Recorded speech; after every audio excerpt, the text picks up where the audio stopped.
The dust hung thick in the air like a curtain of gold, turning the Texas sky into a glowing haze. Cole Garrett stood on the wooden platform of Red Rock Creek Railway Station, his hat pulled low against the afternoon sun. He was 32, a man carved by the plains, broad-shouldered, quiet, and weathered by a lifetime of cattle drives.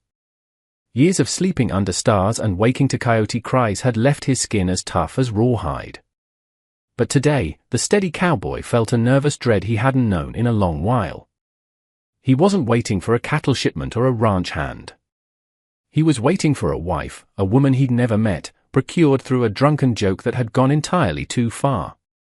6 months ago, goaded by his ranch hands, he'd written a letter to a matchmaker in San Francisco's Chinatown, a half-serious, half-mocking request for the most quiet, obedient, and docile woman she could find. He'd never expected a reply. But a reply came, and with it, a passenger ticket. The 3:15 train whistle echoed down the valley, and Cole's stomach turned. His joke was about to step off that train. Aunt Mildred back east had tried to find him a proper woman, someone ready to settle into a quiet life. But Cole, stubborn and solitary, had refused. Now, he was paying the price for his foolish pride. As the iron horse roared into view, black smoke curling above the cars, Cole straightened his back and adjusted his collar. The town stretched behind him, small and sun-bleached, one saloon, one church, a few shops. Civilization was just beginning to creep across the Texas plains, and he wanted to build his piece of it, though not like this. When the train screeched to a halt, passengers stepped down in a rush of steam and dust. Businessmen, families, saloon girls, but Cole's eyes found her immediately. She was the last to descend, moving with a quiet, deliberate grace that seemed to absorb the chaos around her. She was dressed in a traditional gown of deep crimson silk, the high collar fastened with a small jade clasp. Intricate silver embroidery of cherry blossoms traced the edges of her sleeves. The dress was elegant, out of place, and utterly captivating. Her black hair was woven into a neat, severe braid. She was exactly what he'd foolishly requested, small, seemingly fragile, and silent. She held a single, small wooden trunk. But then she looked up. Her eyes were not downcast or timid. They were the color of dark, polished mahogany, and in their depths burned a sharp, observant intelligence that catalogued everything, the dusty platform, the leering cowboys, and him. She scanned the crowd, and when her gaze landed on him, she didn't look away. Instead, her lips, unpainted and severe, remained perfectly still. Mr. Garrett, her voice was a soft murmur, yet it cut through the noise with surprising clarity. Yes, he said quickly, tipping his hat. I am My Lin, she stated, not as an introduction, but as a fact. She offered a slight bow instead of a hand. I trust the arrangements are in place. Yes, Reverend Gable is waiting at the church, she nodded, her eye sweeping over the dusty street, the wooden storefronts, the men lounging near the saloon. Her expression was unreadable. It is as I pictured, she murmured. It's growing, Cole replied, a little too defensively. Got a new school last year. Doctor just built an office with a surgery. Her lips twitched, the barest hint of a curve. How very modern, whether it was sarcasm or not, he couldn't tell. They loaded her lone trunk into his wagon. For a woman who had crossed an ocean and a continent, her belongings were shockingly few. My Lin watched everything, her sharp eyes seeming to see more than she let on. The ride to the church was quiet. She sat straight beside him, hands folded in her lap, her scent a faint mix of green tea and something clean, like soap. The wedding was small and quick. Reverend Gable read the vows in his trembling voice, while Mrs. Gable and the clerk stood as witnesses. My Lin spoke her vows clearly, her dark eyes never leaving Cole's face. When the moment came to seal them, she lifted her chin, calm and composed, as though she were appraising a business transaction. Her kiss was soft but shockingly firm, and Cole's pulse stumbled. After signing the register, Mrs. Gable handed My Lin a bundle of biscuits. For the journey to your new home, dear, she said kindly, though her eyes looked sorry, like she was sending a delicate doll into the wilderness. They rode north as the sun sank low, painting the plains in gold and crimson. My Lin sat quietly, but Cole could sense her attention, could feel it in the air between them. "It's not much," he said as his ranch came into view, a sturdy log house with a barn and a corral. "But it's home. Built it myself, it is perfect," she said, surprising him with the genuine sentiment. "You built all this?" "With some help," he admitted, pulling up by the porch. When he helped her down, her body brushed his. That scent of tea mixed with sweat and wood smoke made his heart beat faster. For a moment, she held his gaze, and there was something in her eyes, strength, maybe even challenge. Then she stepped away. Inside, the cabin was simple. One main room with a stone fireplace, a rough-hewn table, and a small bedroom beyond. Cole had cleaned, but he saw now how bare it looked through her eyes. "I will prepare the evening meal," she said briskly, removing a small apron from her trunk. You know how to cook." "Of course," she replied, already inspecting his supplies. Her movements were precise, efficient, less like a pampered lady and more like someone who had worked hard her entire life. Cole watched, half confused, half impressed, as she moved about the small kitchen with a silent confidence. By the time he returned from tending the horses, the smell of rice, salted pork, and wild greens filled the cabin. They ate quietly, the crackle of the fire the only sound between them. When the dishes were done, they stood facing each other in the soft lamplight, the open bedroom door behind her. "I know this is sudden," Cole began awkwardly. "If you'd rather take some time to settle." Mylin stepped closer. "Mr. Garrett," she said softly, her English suddenly perfect, without a trace of an accent. "You have made some assumptions about the kind of woman you married." He blinked. I thought. You thought a quiet, obedient doll would answer an advertisement to marry a stranger and cross 1,000 miles into the frontier." Her eyes gleamed with a fire he hadn't seen before. "You wanted peace, Cowboy, but I am afraid you just invited a hurricane." She reached up, unpinned the severe braid, and a cascade of dark, silken waves tumbled down over her shoulders. Cole forgot how to breathe. "The cowboy wanted a china doll," she whispered, her voice low and teasing, "but he got a dragon instead." And for the first time in his life, Cole Garrett realized he wasn't the one leading anymore. The wild frontier outside had found its match within his own walls. The morning sun poured through the cabin window, painting the wooden floor in warm gold. Cole Garrett was already awake, though he hadn't slept much. He lay there, staring at the ceiling, muscles sore in ways that made his chest tighten with memory. Beside him, Mylin slept deeply, her dark hair spilling across the pillow like ink, one arm flung carelessly over her head. Even asleep, she looked untamed, a woman who claimed space instead of shrinking from it. Cole rose quietly, pulling on his clothes and boots. He meant to tend the cattle before she woke, to get some distance to think, but when he reached for his hat, he heard her voice, soft and amused. "Running off already, Cowboy?" He turned, startled. She was awake, eyes half-lidded with sleep, but her smirk was pure mischief. "Cattle don't wait for dreams," he muttered, fumbling for his vest. "Then I had better get dressed, too," she said, stretching like a cat before slipping from the bed. "Not necessary," he said quickly. "You should rest." "I will rest when I am dead," she replied lightly, already pulling practical garments from her trunk. When she stepped outside a short while later, Cole froze. Gone was the elegant woman from the train station, the one in the crimson silk dress. In her place stood someone dressed for work. Sturdy boots, a simple blouse, and practical dark trousers that allowed for free movement, her hair now in a long, practical braid down her back. "Where'd you get that outfit?" he asked. "I packed it," she said simply. "Did you think I came all this way just to embroider pillows?" Before he could reply, she was already heading toward the corral. "Which horse is mine?" she asked, her eyes scanning the small herd. "Yours," he blinked. "These aren't riding school ponies, Mylin. They're half-wild cow ponies. Need a firm hand." Her eyes flicked to a bay mare grazing near the fence. "That one," she said. "She has intelligent eyes." "That's Whiskey Girl," he said slowly. "Spirited. Throws most folks." "We will understand each other just fine," Mylin said, already climbing through the rails. May Cole started forward, but she was already moving among the horses, calm and confident. She spoke softly to the mare in a language he didn't recognize, hand out, movement sure. Within moments, she had Whiskey Girl's bridle in place, her tone firm but gentle. Saddle, she said over her shoulder. Cole fetched one, half expecting her to give up. Instead, she saddled the horse cleanly, checking every strap like someone who knew her work. When she swung into the saddle, Whiskey Girl pranced, testing her rider. Mylin only smiled, settling deep in the seat.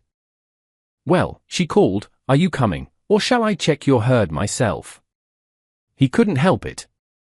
He laughed, the sound bursting from him like a bark of disbelief and admiration. He mounted his own horse and followed. They rode out together into the wide-open prairie. The sun climbed higher, the grass whispering in the wind, and for the first time, Cole saw her smile freely. It wasn't polite or reserved. It was alive, real, unguarded.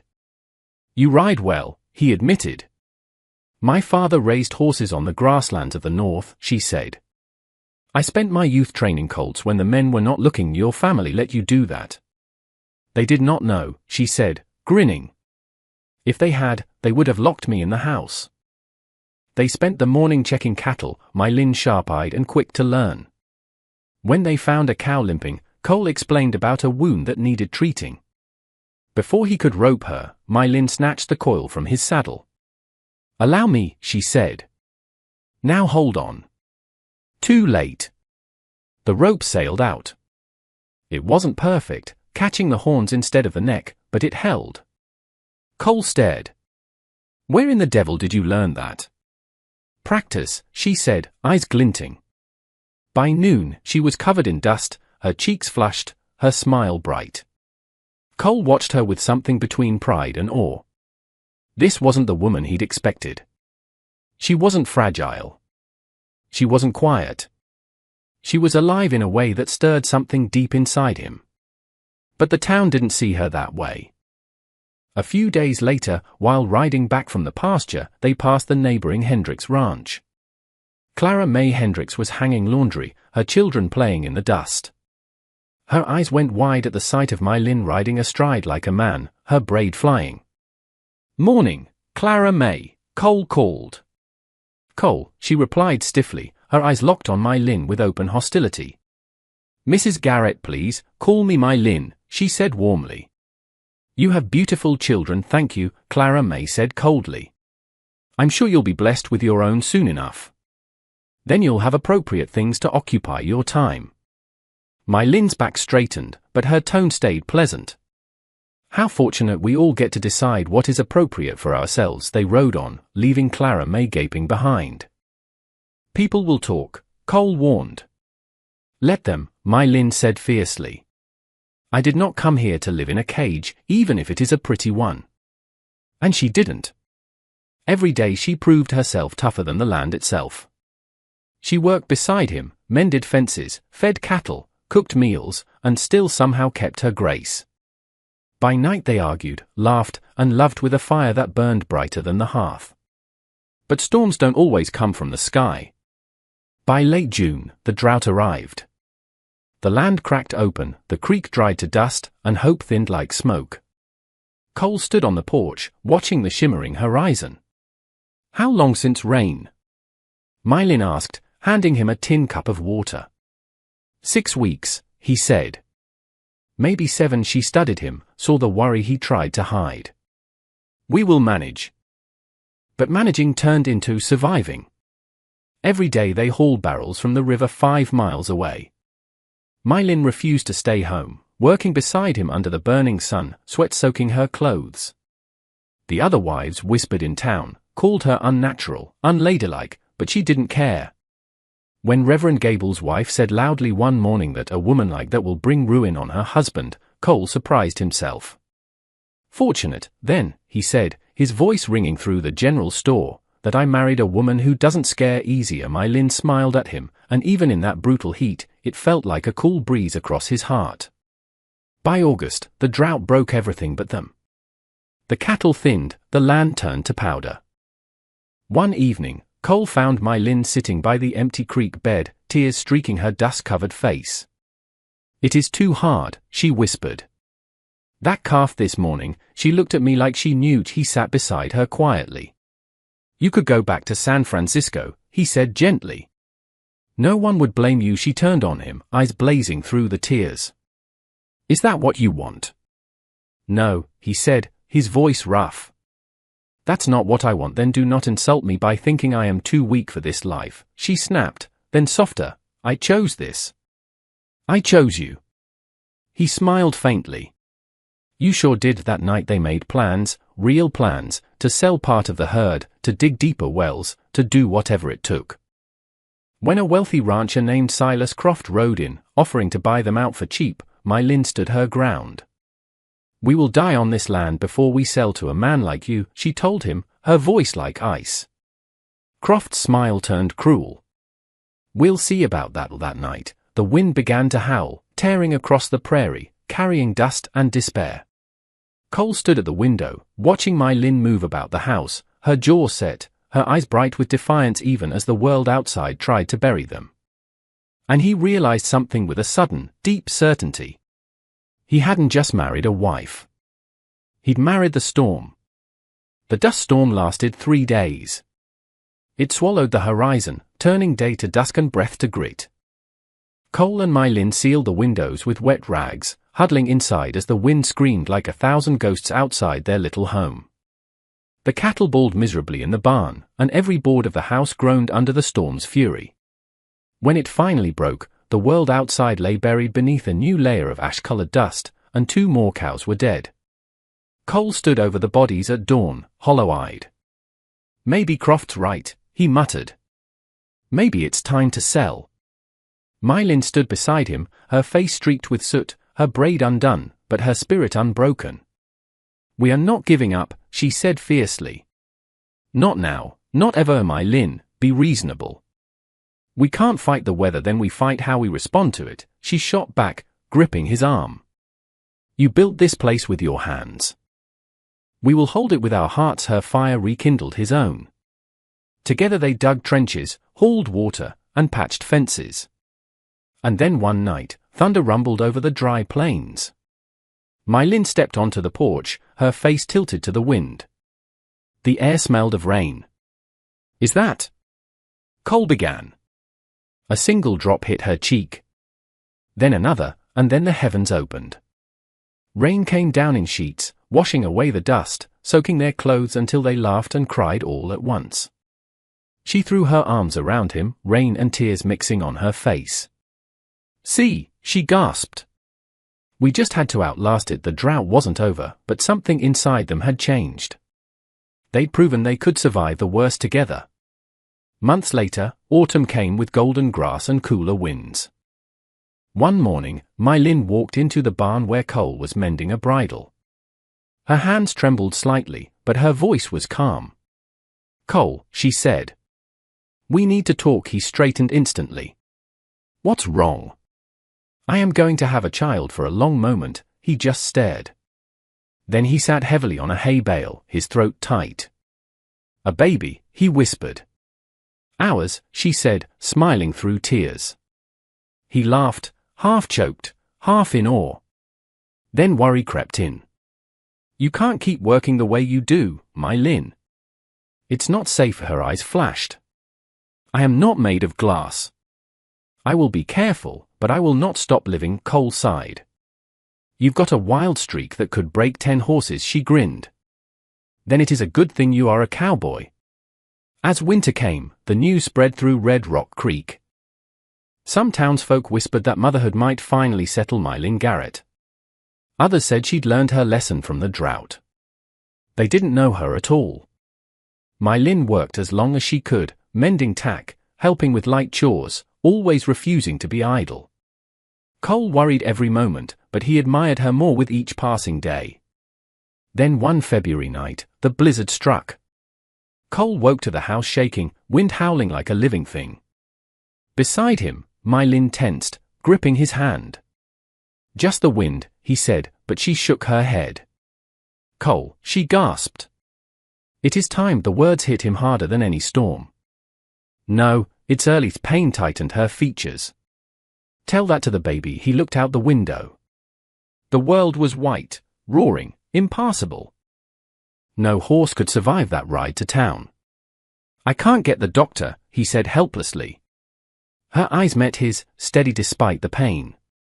Then you will do it. He had delivered calves and foals before, but this was my Lin.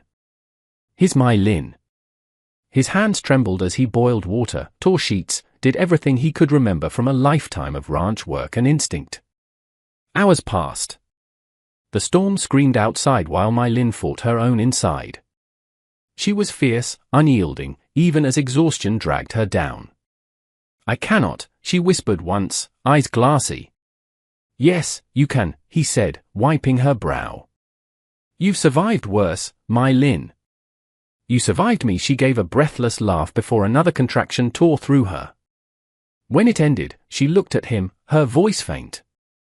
If something happens, you save the babies. Don't talk like that, he said fiercely, holding her hand tight. You both come through this. You hear me? The next moments blurred. A cry, small, weak, then none at all. The baby was blue, limp in his hands. No. My Lin moaned. No. Cole's world collapsed. He rubbed the tiny back, desperate. Come on, little one. Breathe. You're your mother's child. You don't give up. A sputter, a gasp, then a cry that filled the cabin. She's alive, Cole choked out, tears cutting through the grime on his face. My Lin, she's alive. My Lin laughed and sobbed all at once, clutching their daughter to her chest. She is perfect, she whispered. But Cole saw the blood, the paleness in my Lin's face. Her hand trembled as she reached for him. Cold, she murmured. He held her, terrified. Stay with me, my Lin. Don't you dare leave me. Her name, she whispered weakly. Jade. Her name is Jade. He nodded through tears. Jade, he said. Our Jade. By dawn, the storm had passed. Cole wrapped his wife and child in blankets and fought through the snow to town. Doc Henley met them at the door, barking orders, his steady hand saving them both. 3 days later, my Lin woke fully, color back in her cheeks, Jade sleeping beside her. Cole sat by the bed, eyes raw from sleepless nights. She is beautiful, my Lin whispered. She's strong, Cole said, just like her mother. The women of Red Rock Creek whispered about the birth. Some said it was a miracle, others a punishment. But for the Garretts, it was proof of something greater, love born from fire and storm. Months passed. The ranch healed. So did my Lin. She became a mother in her own fierce way, protective, bold, and endlessly loving. When outlaws later threatened the ranch, it was my Lin who took the rifle first, defending her home and child without hesitation. By Jade's first birthday, even the town's harshest critics had changed their tune. The wild Mrs. Garrett had become a legend, admired, respected, and a little feared. Years rolled on. Jade grew strong and curious, always chasing the horizon like her mother. My Lin taught her to ride, to rope, and to speak her mind. Cole watched them both with a pride so deep it hurt. One evening, as the sun set over their thriving ranch, my Lin stood on the porch with Cole and their little girl. Jade pointed to a hawk gliding across the sky. Mama, look, his freeze. My Lin smiled. Just like you, my little gem. Just like all of us. Cole slipped an arm around her waist. You remember that letter I wrote, he said, grinning. Her dark eyes sparkled. The one asking for a quiet, obedient wife. Yeah, he said, laughing softly. The biggest, dumbest joke I ever told. No, my Lin whispered, resting her head against him. It was the best prayer you ever had answered. As the stars rose over the prairie and the wind carried the scent of sage and rain, Cole realized she was right. He hadn't just found a wife. He'd found his match, his storm, his heart. The cowboy who wanted a quiet life had built one filled with love, laughter, and the wildest spirit the West had ever known. And when the moonlight touched their little home, it glowed like a promise that every dawn from now on would belong to them.